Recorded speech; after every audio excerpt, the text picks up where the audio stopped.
Bonjour Momentum Jeunesse. Comment allez-vous? Ça va, il y en a 4 qui vont bien. Et les autres? Ok, super. Je suis content d'être avec vous ce soir. Je suis vraiment content d'être avec vous ce soir et de pouvoir apporter le message. J'espère que vous êtes bien installés. Ça va, vous êtes bien installés? Vous êtes confortables? Super. On aime ça être confortable. C'est tellement plus agréable que d'être mal installé. Qui a déjà fait un vol où il était mal installé ou un trajet en bus? Qui a pris déjà un Ouibus de nuit? Qui a déjà fait ça? C'est tellement mieux d'être confortable que d'être mal installé. Et le confort, c'est un vrai sujet. Encore plus aujourd'hui, par les temps qui courent, le confort, c'est vraiment un truc qui est important. Dans la culture dans laquelle on est, on a envie d'avoir des choses confortables.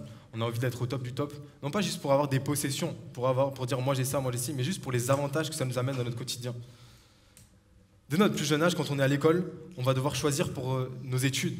Peut-être qu'il y en a, vous êtes dans les études, vous les avez choisies il y a quelques années déjà, et vous les avez choisies parce qu'elles collaient, elles étaient en accord avec qui vous êtes, avec vos compétences, avec vos dons, vos talents. Vous vous êtes dit, ok, je vais faire ça, ça va bien fonctionner, je vais pouvoir m'exprimer pleinement, je vais être confortable dans ce métier-là, et éventuellement, je vais pouvoir être confortable financièrement. Pour tous ceux qui attendent, ça arrivera certainement un jour. Le confort financier, ça met du temps à arriver. Quand on est dans les études, on ne sait pas encore. Mais après, avec le travail, ça peut finir par arriver un jour. Courage. Le confort financier, ça fait partie des choses qu'on a envie d'atteindre aussi. Et nos vies, elles se construisent autour de ça. Comme si c'était la sainte destination, la sainte destination à atteindre. On va avoir un plus grand appart, on est en coloc, on a 3 chambres, on aimerait avoir des plus grandes chambres. On a une maison, on aimerait avoir une plus belle maison, on aimerait avoir un jardin. Quel luxe! On aimerait avoir une voiture full option. Vous êtes là, vous arrivez, tu passes ton permis A, tu viens juste d'avoir ton permis. Et on te demande qu'est-ce que tu veux comme voiture. Qui c'est qui dit je veux la voiture de grand-père, la vieille Ford Fiesta qui n'a pas de clim, qu'il faut démarrer au kick. Il y a un starter dessus, on ne sait même pas l'utiliser. Qui dit ça? Qui a envie d'une voiture comme ça? Non, si tu as le permis, tu dis ok, on va prendre la voiture full option, on va prendre la voiture électrique avec conduite autonome, on va prendre la voiture avec toutes les assistances qui va se garer toute seule et tout. Bien sûr qu'on veut le confort. Pourquoi? Parce qu'on aspire à ça, c'est inscrit en nous. On aspire tous au confort. Que ce soit dans les conditions matérielles ou non, même dans les relations, j'aurais pu prendre des exemples relationnels, on aspire tous au confort. C'est comme ça qu'on a été créé. Parce que le confort, c'est ça qui va rendre, c'est toutes les conditions qui vont être favorables à la paix, à la tranquillité, qui vont favoriser un sentiment de sécurité. Et je ne dis pas que c'est une mauvaise chose en soi, c'est comme ça qu'on a été créé, c'est comme ça que Dieu nous a créés. Il nous a créés avec cette aspiration en nous du confort. C'est ça qui nous amène, c'est ça qui est nécessaire quand on vit des situations qui sont inacceptables. C'est cette aspiration au confort qui nous amène à entrer en action pour pouvoir en sortir. Tu es au travail, tu es employé dans un truc et puis ça ne fonctionne pas, c'est compliqué, il y a quelqu'un qui te fait la misère. Mais c'est le fait, cette aspiration au confort, le fait de ne pas accepter cette situation. C'est trop inconfortable, alors tu vas te mettre à l'action. Tu vas aller voir le supérieur hiérarchique, tu vas en discuter, éventuellement tu vas changer de travail, mais tu vas trouver une solution, ça va te mettre en mouvement. C'est ça qui va t'appeler à franchir l'étape d'après, à ne pas te contenter de ce dans quoi tu es aujourd'hui. C'est cette aspiration au confort qui nous amène à réagir face à toute situation inconfortable, à mettre en place des choses afin de les éviter, afin de les faire disparaître. Mais ce soir, au-delà de tout ça, j'aimerais vous parler d'un autre sujet. J'aimerais vous parler de la vérité. Et si je parle de vérité, je vais forcément parler de mensonge. Ça va être sympa, ne vous inquiétez pas. Et le titre de mon message ce soir, c'est « Vivre dans la vérité ». Est-ce que vous êtes avec moi? On aspire tous au confort. Mais alors, qu'est-ce qui se passe quand la vérité devient trop inconfortable? Qu'est-ce qui se passe quand c'est trop compliqué de faire face à la vérité dans ma vie? Qu'est-ce qui prend place? Le mensonge devient une alternative. Et je crois que le mensonge est une alternative à la vérité dans le but de la rendre confortable. Le mensonge, il vient modifier, il vient dénaturer, omettre, cacher, dissimuler, couvrir, changer la vérité inconfortable, dans le but de retrouver une forme de confort. Quand j'étais petit, j'avais une fâcheuse tendance à mentir. Et je mentais pour des trucs vraiment ridicules. Je me rappelle quand j'avais entre 3 et 5 ans, on était avec mon frère dans le jardin, donc j'ai un frère et 5 sœurs. J'étais avec mon frère dans le jardin, on jouait ensemble dehors, je sais plus qu'est-ce qu'on faisait. On cherchait des crapauds sous les pierres ou un truc comme ça, un truc d'enfant de 3 à 5 ans, quoi. Et là, j'ai envie d'aller faire pipi. Et quand t'as 3 à 5 ans, ça va vite. Tu dis ok, bah, je vais faire pipi dehors, flemme de rentrer.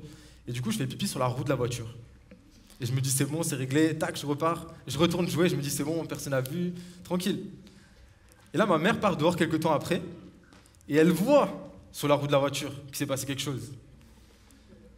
Et elle sait que ça peut être qu'un garçon. Alors elle vient voir mon frère qui me balance très facilement. Et puis elle vient me voir et elle me dit écoute, est-ce que c'est toi qui as fait pipi sur la roue de la voiture? Et moi je dis non. Je la regarde dans les yeux comme ça. Je dis non, c'est ma grande sœur. Mais j'étais serein, je me suis dit ça va passer. Non, ça va être trop de galère, je vais me faire punir, je vais faire ceci, cela. Plus confortable. C'est ma grande sœur. Et bien sûr, jamais m'a cru, c'était même pas possible physiquement, elle pouvait pas. Enfin bref, vous avez compris. Mais parfois, quand on est jeune, bon, enfin, des fois, on n'est pas forcément très futé. Ça se corse quand on grandit et qu'on commence à être plus technique sur les mensonges, on finit par se mentir aussi à nous-mêmes. Mais c'est un autre sujet. Le mensonge, il peut prendre place de différentes façons dans nos vies. Et on va regarder ça ensemble au travers de l'histoire d'un homme et d'une femme dans la parole de Dieu qui ont vécu une situation où ils ont été auteurs du mensonge. Ils ont pratiqué le mensonge. Texto. Là, on le voit clairement dans le texte, on va lire ensemble. Ce sera mon premier point, auteur du mensonge. C'est l'histoire d'Abraham et Sarai qui sont allés en Égypte. Au tout début de l'histoire, il ne s'appelle même pas Abraham encore, il s'appelle Abram. Il vient tout juste de perdre son père, Térak, qui a succombé après une longue vie. Et donc là, c'est le moment de changer de saison, c'est le moment d'aller à autre chose. Et alors, il va rassembler toute sa famille, sa femme, son neveu aussi, toutes les possessions qu'il a. Et il va commencer à prendre le chemin, à prendre la route et à aller faire campement plus loin et à changer d'horizon.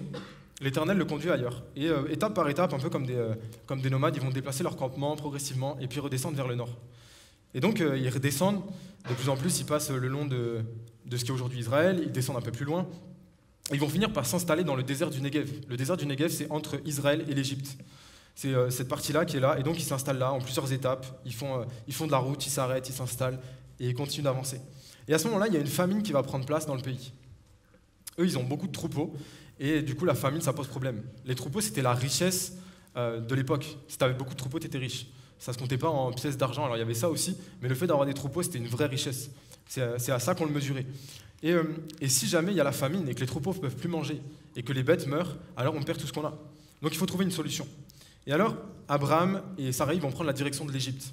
Ils vont descendre encore un peu plus au nord. Et pour l'Égypte, pour beaucoup le savent, vous l'avez certainement appris d'ailleurs à l'école, comme moi, l'Égypte, c'était un endroit très fertile parce qu'il y avait le Nil.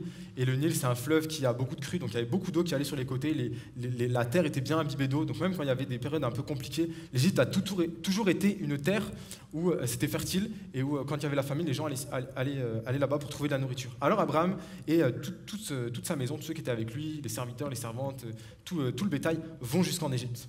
Et là, alors qu'ils arrivent en Égypte, il y a quelque chose qui commence à trotter dans la tête d'Abraham, commence à se poser des questions. On va lire ensemble dans Genèse 12, au verset 11. « Et comme Abraham était sur le point d'entrer en Égypte, il dit à sa femme Sarai, « Écoute-moi, je sais que tu es une belle femme. » Vous voulez gagner des points. « Je sais que tu es une belle femme. Et quand les Égyptiens te verront, ils diront, mais c'est sa femme. Alors ils vont me tuer, alors ils me tueront, et tandis que toi, ils te laisseront en vie. Présente-toi donc comme ma sœur, afin que je sois bien traité à cause de toi, et que je reste en vie grâce à toi. » Mais qu'est-ce que fait Abraham? Abraham a peur. Abraham, il est en panique. Il arrive dans le pays, il sait qu'il est riche, il sait qu'il a un potentiel économique fort. Il arrive dans le pays, il se dit, là c'est sûr, déjà Sarai, elle est trop belle, j'ai de la chance, mais si Pharaon il la voit, il va vouloir la prendre pour femme, c'est sûr. Comment est-ce qu'on va faire? Et puis de toute façon, une femme mariée ne peut pas rentrer dans le harem de Pharaon. Donc forcément, je vais être éliminé pour qu'elle puisse rentrer. Il faut qu'on trouve une solution. Et alors, il choisit ce petit stratagème, ce petit mensonge. On va dire que tu es ma sœur. Eh bien, tu ne sais pas dans quoi tu t'embarques, mon ami. Abraham ment à Pharaon au sujet de Sarai, sa femme. Il a peur pour sa vie. Et il fait le choix d'essayer de contrôler la vérité. La situation elle est trop inconfortable pour lui. Il ne fait même pas à ce moment-là confiance en la protection de Dieu, dans ses promesses qu'il avait déjà formulées sur sa vie. Il a peur. Et finalement, quand on regarde à notre situation, premièrement, sans regarder à Dieu, on choisit de mettre notre confiance dans des solutions terrestres. Et le mensonge en est une. Je crois que dès qu'on commence à chercher à contrôler ou à croire qu'on pourrait influencer la vérité, on commence à entrer sur un terrain très glissant, celui du mensonge. Il est impossible de contrôler la vérité, pourtant c'est parfois ce qu'on essaie de faire. Est-ce qu'il y en a ici, vous avez déjà promené un chien? Il y a des gens ici, vous avez peut-être un chien d'ailleurs, vous le promenez régulièrement. Moi j'ai un chien, et quand je sors le promener, que je lui mets sa laisse, il va nulle part, où je ne choisis pas qu'il aille. Je lui mets sa laisse, si j'ai envie qu'il aille là-bas, il va y aller parce que moi je vais l'accompagner, on est reliés par la laisse. J'ai le contrôle sur lui à tout moment. Alors pour le coup, il est aussi plus léger que moi, donc ça rend les choses faciles. Mais du coup, quand je le promène, si j'ai envie qu'il aille là-bas, vers cette table-là, s'il a envie d'aller faire pipi sur table, il y va. S'il a envie d'aller jouer avec l'autre chien à gauche, il y va. C'est moi qui contrôle, c'est moi qui choisis jusqu'où il peut aller. Je garde le contrôle sur lui. Et parfois, on pense qu'on peut faire la même chose avec la vérité. On sort comme ça, on se dit allez, on va aller voir les amis, mais avant, on met la laisse à la vérité et on garde le contrôle sur tout. Ok, ouais, j'ai eu des problèmes cette semaine, mais je ne vais pas trop en parler parce qu'après on va me poser plein de questions et je vais devoir aussi expliquer les autres problèmes que j'ai eu la semaine dernière. Ok, ça on met de côté, on ne va pas aborder. Première chose. Ouais, là j'ai eu... C'est vrai que je me suis fait flasher sur l'autoroute, mais bon après c'était pas vraiment de ma faute, donc je vais l'expliquer comme ça. Ok, ensuite. Et on avance comme ça. Et alors qu'on est dans nos relations, on est dans les échanges avec les gens qui sont autour de nous, on vient contrôler la vérité, la guider à notre guise, comme ça nous arrange, parce que c'est confortable pour nous.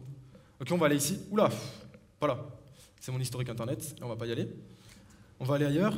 Et en fait, on avance comme ça et on pense qu'on peut contrôler la vérité. Mes amis, tout ce qu'on pourra faire, tout ce qu'on pourra mettre en place ne viendra jamais changer la vérité. La vérité, elle est au-dessus de tous les artifices qu'on peut y mettre. Essayer de la contrôler, c'est une illusion. Et Abraham, il a joué à ce jeu-là. Ça n'a pas fonctionné. C'est impossible de contrôler la vérité. Et alors que nous faisons face à des situations inconfortables, qui nous amènent dans un sentiment de sécurité, de perte de contrôle, nous saisissons souvent le mensonge comme solution. Il y a un revers de la médaille. Abraham a été auteur du mensonge, mais finalement, il a été aussi victime du mensonge. Et c'est mon deuxième point. Il a été victime du mensonge dans le sens où il a joué un jeu contre lui-même. Il s'est dit, ça va être arrangeant, ça va être très bien, je vais pouvoir rester en vie. Avec Sarai, on va chiller, ça va bien se passer en Égypte. On va pouvoir s'occuper de nos moutons, de nos bœufs, de nos ânes. Tout va bien se passer. Ensuite, quand ce sera fini la famine, on repart tranquille. Personne n'est au courant de rien. Et ça va bien se passer. Tout va bien aller. C'est le bon plan. C'est ça qu'il faut suivre. Et en fait, en jouant à ce jeu-là, il a joué à un jeu contre lui-même. Et j'aimerais qu'on regarde un petit peu aux conséquences du mensonge d'Abraham. Qu'est-ce qui a pris place? J'espère que vous êtes prêts. Moi, quand j'ai lu le texte, ça m'a choqué. On va lire la suite du texte. Genèse 12, au verset 14. Et lorsqu'Abraham fut arrivé en Égypte, les Égyptiens virent que la femme était très belle. Virent que la femme, pardon, excusez-moi, j'ai sauté une ligne. Les intendants du Pharaon la virent et la vantèrent en Pharaon, si bien que la femme fut emmenée chez le Pharaon. Il traita bien Abraham à cause d'elle, et Abraham reçut des brebis, des bœufs, des ânes, des serviteurs et des servantes, des ânesses et des chameaux. Eh ben, généreux le Pharaon. Alors Abraham, si tu n'avais pas compris, on appelle ça une dot. C'était pas pour te faire plaisir. Parce que Pharaon, il a dit ok, c'est sa sœur, mais il n'y a pas de problème. Sarai, on va se marier, c'est ok. Je vous garantis que si Pharaon il a amené la femme d'Abraham chez lui, c'était pas pour lui faire manger des dattes. Pharaon, il avait des projets derrière la tête. C'était Sarai, elle va aller dans mon harem, elle est magnifique, c'est super, et puis elle va se rajouter aux concubines ou aux femmes. C'était ça le plan de Pharaon. Moi, je suis sûr qu'Abraham, il le savait et qu'il l'avait compris. Et on regarde juste après. Cependant, l'Éternel frappa le Pharaon et sa famille de grands fléaux à cause de Sarai, la femme d'Abraham. Alors le Pharaon appela Abraham et dit : « Mais qu'est-ce que tu m'as fait ? Pourquoi ne m'as-tu pas informé que c'est ta femme ? Pourquoi as-tu prétendu que c'était ta sœur ? De ce fait, je l'ai prise pour femme. Voilà maintenant ta femme, prends-la et va-t'en. » Et le Pharaon donna l'ordre à ses gens de le renvoyer, lui et sa femme, avec tout ce qui lui appartenait. Abraham, il s'est rendu victime de son propre mensonge. Il a également rendu Sarai victime de son mensonge.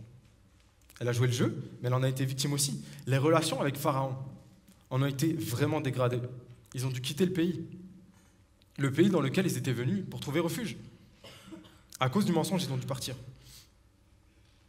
Ils ont dû repartir dans les terres où ils étaient, où ils allaient pouvoir risquer de perdre des bêtes encore. Ils ont été chassés de leur refuge. Et Sarai a quand même couché avec Pharaon. On en parle de ça ou pas ? Il l'a prise pour femme. Il a donné une dot à Abraham. À votre avis, qu'est-ce qui s'est passé ? Moi, c'est ça qui m'a choqué. Mais Abraham, mais t'es allé jusqu'où, Abraham ? ton mensonge. Abraham, il a perdu plus que la face ce jour-là. Il a mis sa femme dans les bras de Pharaon. Voilà les conséquences du mensonge. Les conséquences du mensonge sont toujours au-delà de ce qu'on peut imaginer. Et peu importe les mensonges qui sont dans ta vie, peu importe ce que tu as choisi de mettre en place dans ta vie pour la rendre plus confortable, pour rendre certaines vérités plus confortables aux yeux des autres, pour que ce que les autres te renvoient te soit plus agréable vis-à-vis des vérités qui sont dans ta vie, mais tu n'as pas envie de les aborder. Peu importe les mensonges que tu mets en place, les conséquences sont toujours plus grandes, sont toujours au-delà de ce qu'on peut imaginer. C'est ça le paradoxe du mensonge.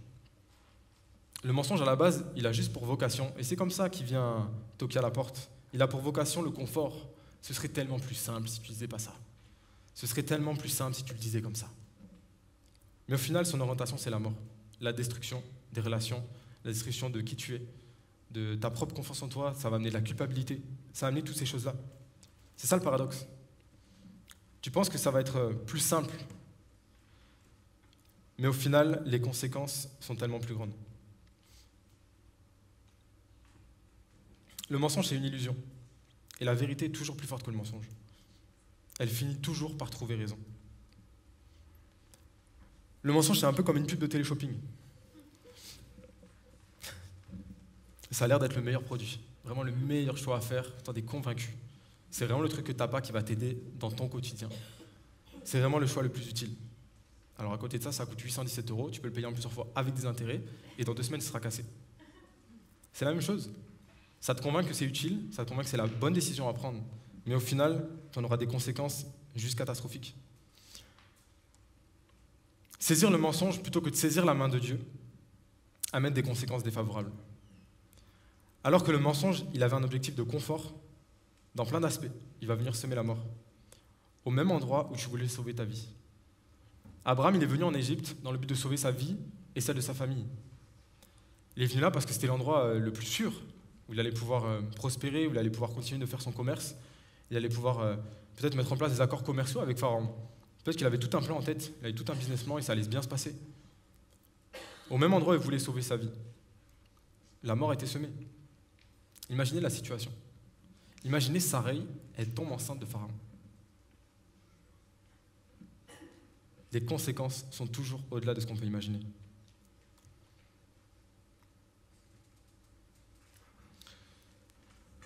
Alors là, on parle de mensonges, on parle de trucs vraiment négatifs, on parle des conséquences que ça peut avoir dans nos vies.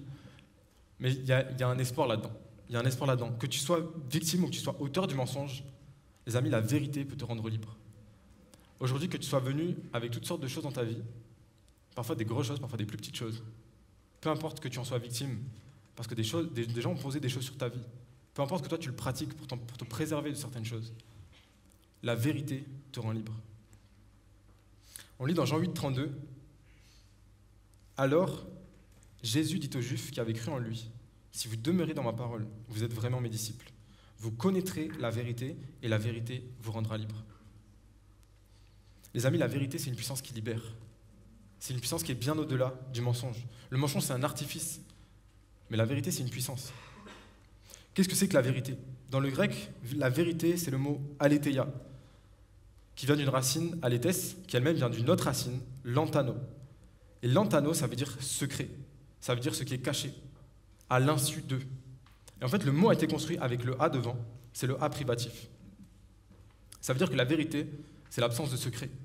La vérité, c'est ce qui n'est pas caché, c'est ce qui est dévoilé, c'est ce qui est porté à la lumière, ce qui est porté à la connaissance. C'est ça qui est la vérité. C'est ça qui est la vérité. La vérité, c'est le dévoilement de ce qui est caché, c'est l'absence de secret. Peut-être que ce soir, tu es venu avec des secrets dans ta vie, à propos de toi-même, à propos d'autres personnes autour de toi. Mais j'ai envie de te dire, la vérité, c'est l'absence de secret. C'est quoi les secrets que tu portes qui sont juste trop lourds ce soir ? Et qui viennent impacter ta relation avec Dieu, qui viennent impacter ta relation avec les gens qui sont autour de toi, qui viennent peut-être impacter les relations dans ta famille. Peut-être quelque chose que tu as vécu, un secret qui est là et qui t'empêche d'avancer. Mais la vérité, elle aspire à faire sortir ces choses-là, elle aspire au dévoilement et à que la lumière soit faite sur cette situation. La vérité, c'est une puissance qui libère. Je le disais tout à l'heure, la vérité, elle ne peut pas changer. Elle est immuable, elle est ultime. Il n'y a rien qui est au-delà de la vérité. Peu importe ce que tu vas faire, peu importe ce que tu vas mettre en place, peu importe les stratagèmes plus ou moins élaborés en fonction de ton âge, que tu vas vouloir mettre en place, elle ne changera pas. La vérité, elle est inscrite en Dieu. S'il y a un élément qui a pris place, mettons, tu as reculé avec ta voiture, tu as tapé le mur. C'est le fait. Tu as tapé avec ta voiture dans le mur. Tu peux raconter toutes les histoires que tu veux. Ça ne changera pas que tu as tapé avec ta voiture dans le mur. Tu peux dire le mur il a bougé. Tu peux dire oui mais en fait c'était pas vraiment moi qui conduisais. Tu peux dire c'est la voiture qui a eu un problème. Dans tous les cas ça ne change pas le fait que tu as tapé avec ta voiture dans le mur. La vérité on ne peut pas la changer. On essaye par toutes sortes de moyens de la modifier, par toutes sortes de moyens de la rendre confortable. Mais on ne peut pas la modifier. Elle est ultime. Et j'aimerais vous dire que c'est de la vérité que viennent les sources de la vie. Jésus il dit je suis le chemin, la vérité et la vie. Jésus, il est la vérité, il est aussi la vie. Si on choisit de vivre dans le mensonge, et quand je dis vivre dans le mensonge, ça ne veut pas dire d'être totalement couvert de mensonges. Si on fait le choix de pratiquer le mensonge d'une façon ou d'une autre, que ce soit dans nos relations, que ce soit au travail, que ce soit dans notre relation avec Dieu, que ce soit sur notre fiche d'impôt, si on choisit de pratiquer le mensonge, alors on se coupe de la vérité. Et si on se coupe de la vérité, on est en train de se couper de Jésus. Et si on se coupe de Jésus, on se coupe de la vie. Et je crois que si on ne pratique pas la vérité, on se coupe des sources de la vie. Si je ne la mets pas à l'honneur dans ma vie, dans toutes les sphères de ma vie, je me coupe de celui qui est la source de la vie. Court-circuiter la vérité, c'est un peu comme court-circuiter la lumière. C'est comme si tu éteins la lumière. En fait, l'obscurité, c'est comme les mensonges. Et comment faire pour se défaire du mensonge? Comment faire pour ne plus vivre dans le mensonge? On en parle depuis tout à l'heure. On est là, Abraham, il a mis en place des choses, il s'est empêtré dans quelque chose. Mais comment faire pour en sortir? Comment faire pour quitter ce chemin? On entend Jésus est le chemin, la vérité, la vie. Ok, je comprends que je suis en train de marcher sur un autre chemin, je comprends que je suis en train de marcher juste dans le mensonge, dans quelque chose qui ne fonctionne pas, où je vois que les portes n'arrivent pas à s'ouvrir dans ma vie, je ne comprends pas pourquoi. Comment est-ce que je peux en sortir? Comment est-ce que je peux sortir de ces mécanismes que j'ai peut-être déjà pratiqués depuis très longtemps? Comment faire pour sortir de ce qui me tient prisonnier dans ma vie personnelle? Même dans ma relation avec Dieu. Il y a des choses que je n'ai pas avouées. Il y a des choses que je n'ai pas dites. Il y a des choses sur lesquelles je mets un voile, que je cherche à couvrir. Et ça m'empêche de vivre pleinement ma relation avec Dieu. Je vais dans les temps de prière, j'ai l'impression qu'il n'y a rien qui se passe. J'ai l'impression de ne pas connecter. J'ai l'impression que le plafond il est fermé, que je n'arrive pas à entrer en connexion avec Dieu. Mais comment faire pour s'en sortir? Il n'y a qu'une seule façon de faire, les amis. Il n'y a qu'une seule façon de faire. En allumant la lumière. En allumant la vérité sur ta vie. En la laissant s'infuser. En choisissant de parler plutôt que de se taire. En choisissant de ne pas garder le secret. Il n'y a que la vérité qui peut chasser le mensonge. Comme il n'y a que la lumière qui peut chasser l'obscurité. Peu importe la situation dans laquelle tu es, la lumière peut te libérer du mensonge. Au-delà de te libérer du mensonge, elle peut te libérer des conséquences du mensonge dans ta vie. Comme je le disais tout à l'heure, les conséquences sont toujours au-delà de ce qu'on peut imaginer. Et on se raconte l'histoire que ça va finir par fonctionner. On se raconte l'histoire que personne ne se rendra compte. Mais les conséquences sont toujours au-delà de ce qu'on peut imaginer. Il n'y a qu'une seule solution, les amis. Laisser la lumière s'infuser dans notre vie, laisser la vérité prendre place dans notre vie. Alors peu importe la situation, que tu sois victime ou auteur du mensonge, que tu sois l'initiative du mensonge qui prend place dans ta vie, parce qu'affronter la vérité est trop inconfortable, ou que tu sois victime d'un mensonge qui te limite, Jésus est la vérité. C'est pas Jésus, il pratique la vérité, Jésus, il dit la vérité. Ces choses-là sont vraies. Mais Jésus est la vérité, c'est qui il est, c'est l'essence même de qui il est. Il nous rend libres de toute condamnation. Il nous rend libres de toute condamnation, il nous a rachetés. Il nous rend purs. Il y a un appel pour chacun de nous, les amis, à pratiquer la vérité sans crainte, parce que c'est une puissance qui libère. Alors, allumons la lumière. La vérité est accessible. Elle est à notre service. Elle est disponible. Elle est pour chacun de nous.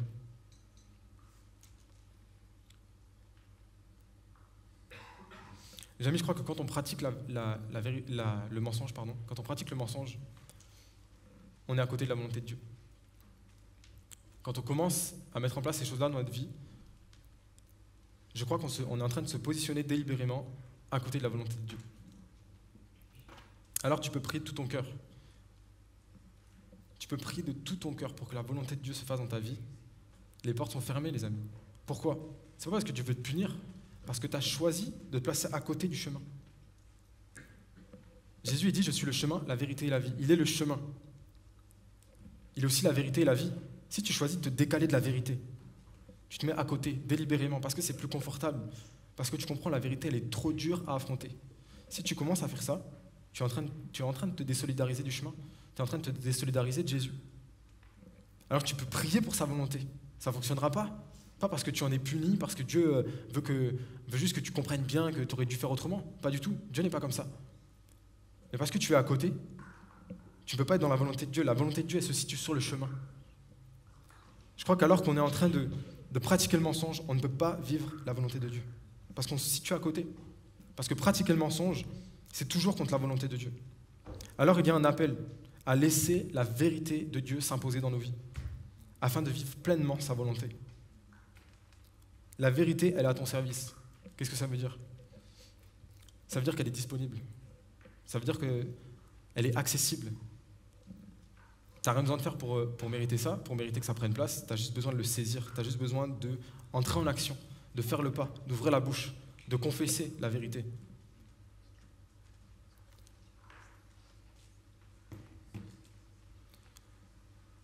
Le mensonge, c'est une alternative à la vérité, dans le but de la rendre plus confortable. Et parfois, par manque de confiance en Dieu, nous choisissons le mensonge. Comme Abraham l'a fait face à Pharaon. Mais les conséquences n'en ont été que pires. Lorsqu'on pratique le mensonge, les amis, on joue à un jeu contre nous-mêmes. Nous sommes à la fois auteurs et victimes de celui-ci. Alors j'aimerais vous le dire encore. Le mensonge est toujours contre la volonté de Dieu. Alors laissons la vérité de Dieu s'imposer dans nos vies, afin de vivre pleinement dans sa volonté. Au-delà de tout ça, Jésus est le chemin, la vérité et la vie. La vérité est accessible en Jésus. Au travers de lui, nous avons les ressources pour faire face à la plus inconfortable des vérités. Peut-être que ce que tu as vécu, tu te dis, mais c'est impossible. Jamais je pourrais en parler. C'est beaucoup trop gros. J'arrive même pas à ouvrir la bouche pour en parler. Mais en Jésus, en lui, il y a les ressources pour affronter la plus inconfortable des vérités. La vérité, c'est une puissance qui libère. Et je crois que vivre dans la vérité, c'est un défi du quotidien. C'est un défi qui se remporte tous les jours. C'est pas juste ce soir, tu vas dire, ok, je prends la décision, j'ai compris. Maintenant, je vis dans la vérité à partir de maintenant, c'est parti. Ouais, si tu fais ça, il y a de grandes chances que d'ici quelques jours, tu retombes dans des schémas que tu as déjà vécus. Parce que la vérité, vivre dans la vérité, c'est un défi qui se remporte dans le quotidien, dans le lambda, dans l'intimité de la présence de Dieu, et qui se remporte main dans la main avec Jésus. Il y a un appel pour chacun de nous à vivre dans la vérité. C'est un défi qui se remporte dans le quotidien, un défi qui se remporte dans le lambda. Alors j'aimerais chacun d'entre vous vous inviter à vous lever. J'aimerais faire un appel ce soir.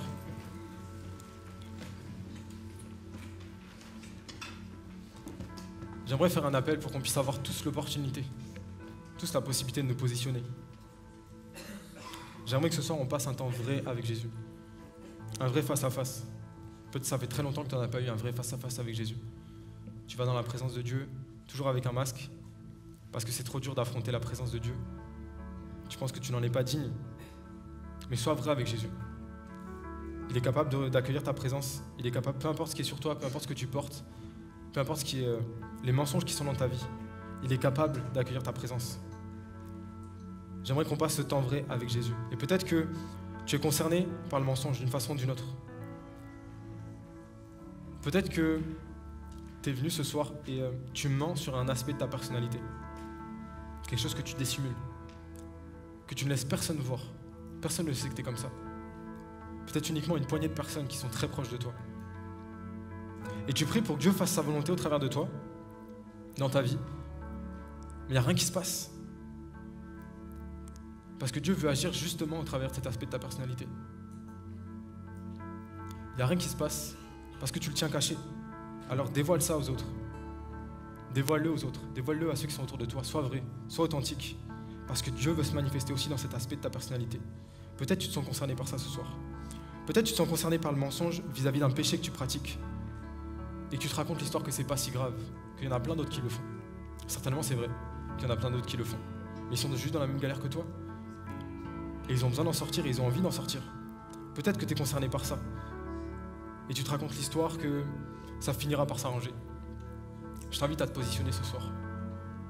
Arrêter de te mentir à toi-même et à marcher dans la vérité, à vivre dans la vérité, à prendre position.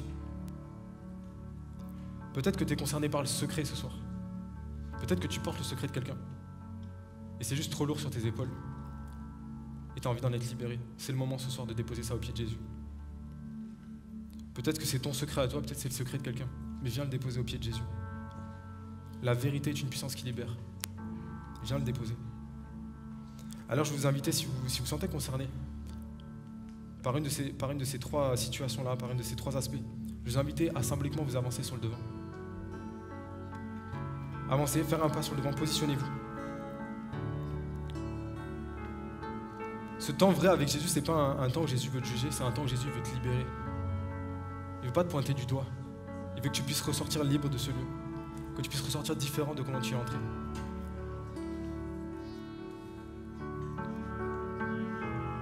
Jésus, il n'est pas ton juge. Jésus, il est ton avocat. Il se tient à tes côtés. Et même si c'est difficile, Jésus joue dans ton camp. Alors j'aimerais qu'on prie ensemble, je vais prier pour chacun de vous avant de laisser l'équipe de louange prendre un chant. On va prier pour que le Saint-Esprit, pour que l'Esprit de vérité, il puisse donner à chacun le courage de faire face aux mensonges qui sont dans sa vie, affronter la vérité et le présenter à ses pieds, présenter aux pieds de Jésus. Et commencer à ouvrir la bouche, à confesser ces choses qui sont dans ton cœur. Tu n'en as peut-être même pas parlé à Dieu. Sache qu'il est déjà au courant, il a besoin de l'entendre de ta bouche. Viens confesser ce qui est en toi. Peut-être les secrets que tu n'oses pas dire, les choses que tu n'oses pas dire, tu n'oses pas parler. Peut-être c'est pas ton secret, c'est peut-être le secret de quelqu'un. Confesse-le, abandonne-le au pied de Jésus. On va prier pour la liberté dans chacune de nos vies. Est-ce qu'il y a des gens qui ont envie d'être libres dans ce lieu? Est-ce qu'il y a des gens qui ont envie d'être vraiment libres?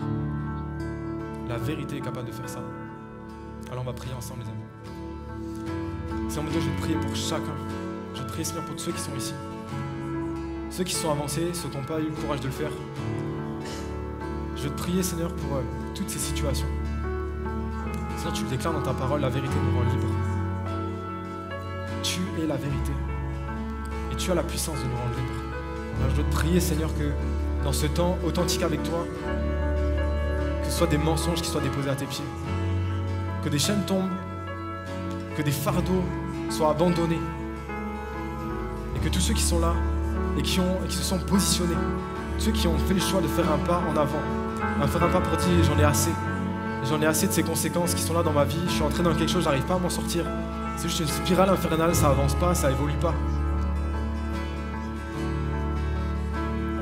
Seigneur, les voir les déposer à tes pieds. Parce que toi, tu vas saisir ça. Tu vas changer le mal en bien. Tu vas déclarer des choses merveilleuses sur leur vie. Et je te prie, mon Dieu, pour que la vérité soit allumée dans les vies. Pour que chacun puisse confesser de sa bouche ce qui doit être confessé. Ce qu'ils n'ont peut-être jamais osé déclarer.